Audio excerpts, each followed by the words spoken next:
Magandang hapon mga bata. Magandang hapon po, teacher. So, bago tayo magsimula, maaari bang lahat tayo ay tumayo upang tayo ay manalangin?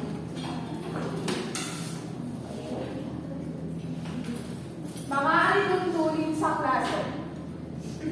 Maaari mo nating basahin lahat. Tumahimik at makinig sa guro. Epektibong pakikilahok sa mga gawain. Kapwa mag-aaral ay ikalang ganun din ang guro. Siguraduhin ang ikinig na mabuti.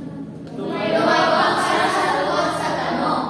Oras ay pahalagahan sa paggawa ng gawain. Maraming salamat. So, pagkatapos ng ating klase, natutukoy ang mga mahalagang impormasyon mula sa napakinggang teksto. Naiuugnay ang sariling karanasan